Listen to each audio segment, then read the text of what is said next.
Maintenant, pour celui qui veut débloquer un autre niveau, le niveau des awliya, c'est-à-dire les alliés d'Allah. Comme est venu dans le hadith Qudsi, où Allah dit que Man aada li waliyan, celui qui s'en prend à un de mes alliés. Faqad adhantuhu bil harb, celui-là je lui déclare la guerre. Ça veut dire que Allah lui-même se charge de ta protection.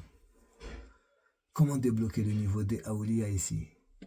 Allah dit que وَمَا تَقَرَّبَ إِلَيَّ عَبْدِي بِشَيْءٍ أَحَبَّ إِلَيَّ مِمَّا افْتَرَضْتُ عَلَيْهِ. Et mon serviteur ne peut pas se rapprocher de moi par quelque chose de mieux.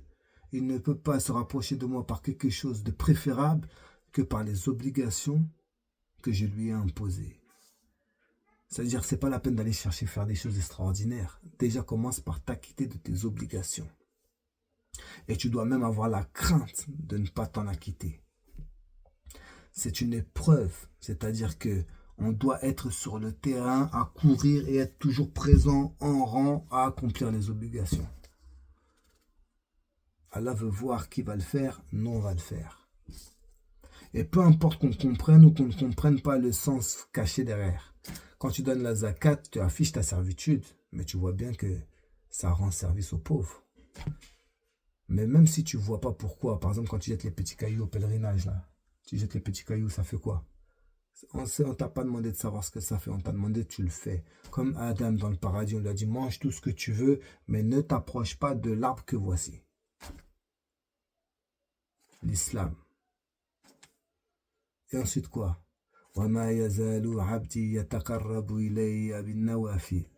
Et ensuite mon serviteur ne cesse de se rapprocher de moi par les nawafil, par les œuvres facultatives. Après l'islam, l'iman, la foi, l'espoir te pousse à faire plus, à faire plus, à faire plus.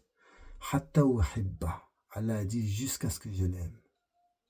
Jusqu'à ce que tu atteignes l'ihsan, l'excellence, la bienfaisance. Et que tu fasses partie des awliya, de ses alliés. Wa idha ahbabtuhu. Et il dit, lorsque je l'aime, kuntu sam'ahu alladhi yasma'u bih. Je deviens son ouïe avec laquelle il entend. Wa basarahu alladhi yubsiru bih. Et maintenant, sa vue avec laquelle il voit.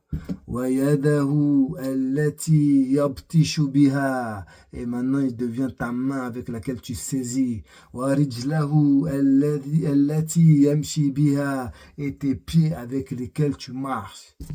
C'est-à-dire que là, maintenant, tu es assisté. Tout ce que tu vois, tout ce que tu entends, tout ce que tu fais, partout où tu vois, tu ne fais que d'aller d'une adoration à une autre. D'une adoration à une autre. Pas comme avant, où tu sortais d'une rafla à une ibada, c'est-à-dire tu passais d'une insouciance vers une adoration.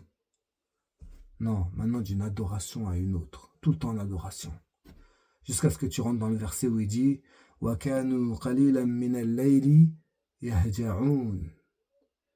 Et eux, قَلِيلًا مِنَ اللَّيْلِ, juste un petit peu pendant la nuit, ils s'endormaient. C'est-à-dire ils sont tout le temps en adoration du matin au soir, tout le temps, à tout moment, dans tous les endroits, dans tous les états, adoration sur adoration, sauf au moment où dans la nuit il n'en peut plus, il rend l'âme quelques instants, il s'endort. Et ensuite, dès qu'il se réveille à l'aube, il demande pardon. Oh pardonne-moi ya Allah, je me suis endormi un instant. Fi sabilillah, all day, every time. Tout le temps. Partout.